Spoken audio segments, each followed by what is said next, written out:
Non, non, j'ai pas le trac, mais je suis un peu stressé, là. Tu entends dehors, là? Christique, on veut des Christiques. Ils savent même pas comment ça s'appelle, la chaîne, là. Qu'est-ce que je fais, là?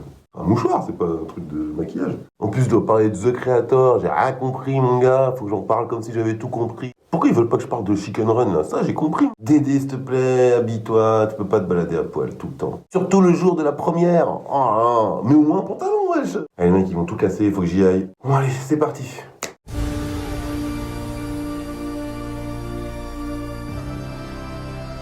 They're coming to get me.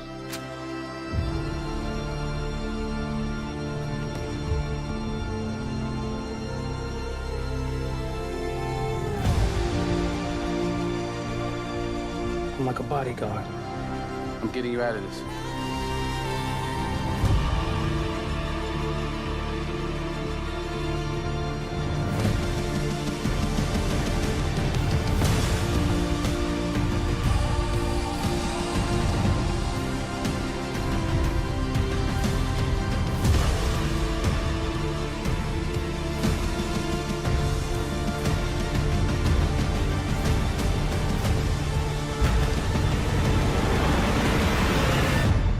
Take care of her.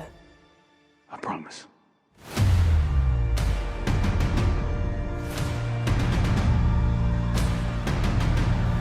Seatbelt.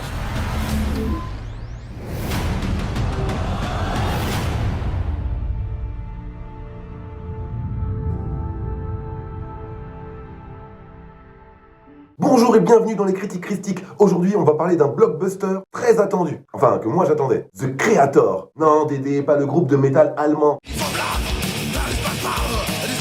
Non, c'est pas le film avec Dupontel non plus. Rien à... Parce que...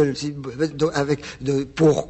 Quoi? Va voir là-bas si j'y suis. Téléphone, ça ira plus vite. Ce mec me fait serrer de plus en plus. Bon allez, revenons à nos moutons, le synopsis de The Creator est relativement simple. Alors qu'une guerre entre la race humaine et l'intelligence artificielle fait rage, l'ancien agent des forces spéciales Joshua est recruté pour traquer et tuer le Créateur, l'insaisissable architecte de l'intelligence artificielle avancée. The Creator est le nouveau film de Gareth Edwards, à qui on doit le très bon Rogue One, A Star Wars Story. Il a aussi réalisé Monster, que je te recommande fortement. Le budget de ce film était de 500 000 $. Et quand on voit le résultat, on se dit que le gars s'est clairement utilisé l'argent qui lui est alloué. Bon, c'est aussi lui qui a fait Godzilla. C'était pas dingue, mais il faut reconnaître qu'à l'écran, c'était quand même incroyable. Donc ici, on est sur une valeur sûre en termes de visuel. Dans le rôle principal, c'est John David Washington. Plus la peine de le présenter. Tenet, Black Clansman, Amsterdam. Bon, celui-là, il était pas folichon. Malcolm and Marie avec Zendaya. Dans The Creator, il interprète Joshua, qui veut dire sauveur. Ici, ça prend tout son sens. Il a pris pas mal de masse, le bougre. Dans les rôles secondaires, on retrouve Ken Watanabe, qui jouait Saito dans Inception. Il y a aussi Gemma Chan, qu'on a pu voir dans Don't Worry Darling, mais aussi dans The Eternal, qui jouait le rôle de Circe. Donc le casting super intéressant. Même si la direction d'acteur n'est pas totalement au rendez-vous, surtout avec des noms de cette trempe. Non, mais ils jouent tous très bien, hein. Mais l'impact émotionnel aurait pu être bien plus poussé à mon humble avis. Comme je disais, j'attendais beaucoup de ce film, j'ai tout de même bien aimé, mais il y a pas mal de choses qui ne vont pas, mais on va y revenir. Calme-toi. Visuellement, c'est un truc de malade. Les effets spéciaux sont à tomber de son siège. Gareth Edwards a un réel savoir-faire. En même temps, le garçon vient des effets spéciaux. The Creator lui a coûté que 80 millions, encore une fois super bien employé. Quand on sait que des films comme Blue Beetle ont coûté 20 millions de plus, je vais pas le lâcher celui-là. Et le résultat est vraiment pas ouf. Bon, j'arrête d'en parler parce que je commence à être légèrement tendu. T'es tendu comme une crampe. Mais non, je suis pas tendue. Si t'es tendu. Bah non. Si je te dis que t'es tendu, t'es tendu. C'est pas entendu, je suis pas tendu. Je dis t'es tendu, Natacha. C'est tout. Tu me dis oui, Claudie, c'est vrai, je suis tendu. Dans The Creator, les robots classiques sont ultra stylés, surtout les simulants, c'est-à-dire ceux qui nous ressemblent le plus, ceux avec une moitié de visage et un gros trou dans les oreilles. Trop bien réussi. L'histoire se passe dans un futur relativement proche, 2065, un truc comme ça, et le mélange entre science-fiction, décor futuriste, au Népal, en Thaïlande et au Cambodge, c'est juste magnifique. On sent qu'ils ont beaucoup voyagé, c'est pas des fonds verts, et ça fait toute la diff. J'ai postillonné là, c'est horrible. Bien sûr que ce film, en dehors d'une esthétique irréprochable, fait écho à ce qu'on commence sérieusement à vivre dans notre réalité. Les intelligences artificielles de plus en plus présentes dans nos vies, mais dans The Creator, on a l'impression que ça fait belle lurette que les deux vivent ensemble, humains et machines. Dans le métrage, c'est clair que c'est bien plus prononcé, et ce qui est dingue, c'est que The Creator fait beaucoup penser à District 9 de Neil Blomkamp, tant sur le fond que sur la forme. C'est assez bluffant. Mais t'inquiète, un Gareth Edwards a sa propre patte. J'adore le parti pris du film d'adopter le point de vue de l'IA et de ne pas tomber forcément dans la facilité. À savoir, les robots, c'est pas bien. Ici, c'est bien plus subtil et on se pose la question tout au long du métrage. Est-ce que la menace, ce ne serait pas forcément nous, les humains? En fait, c'est pas très subtil. Ça parle clairement de transhumanisme, d'interventionnisme américain, encore eux, toujours eux, dans des endroits où ils n'ont rien à faire, et où les autochtones, ouais, je les appelle comme ça, ne sont clairement pas préparés pour de telles opérations de destruction massive, surtout avec ce très impressionnant vaisseau en orbite qui s'appelle dans le film le Nomade, faisant des frappes chirurgicales n'importe où il se trouve. Il est extrêmement réussi et impose une réelle épée de Damoclès. En gros, si t'es en dessous, un parapluie ne suffira pas. Ici, ce sont des Américains, mais on sait que l'homme, en général, a prouvé maintes et maintes fois son efficacité à détruire. On voit bien avec toutes les espèces disparues et les espèces en voie de disparition. Et le sujet est traité en toile de fond dans The Creator. Mais là, ce sont des machines. Par moments, c'est un petit peu trop appuyé, à mon goût, avec ce côté qu'avait un petit peu Avatar. C'est assez manichéen dans l'ensemble, dans le sens où les humains cherchent toujours à conquérir et dès lors qu'ils n'y parviennent pas, à détruire. On n'est pas compliqué. On retrouve aussi le questionnement classique, à savoir à quel point l'intelligence artificielle possède une conscience réelle, une individualité à part entière, mais aussi des sentiments. Et c'est un peu tout le propos. En revanche, je trouve le scénario assez prévisible. Les scènes avec l'enfant sont un peu trop téléphonées. Il y a énormément de Deus Ex Machina, surtout lors du climax. T'es prévenu. Ça empêche le film d'être un chef-d'œuvre et c'était bien parti pour. Mais il n'y a pas que ça.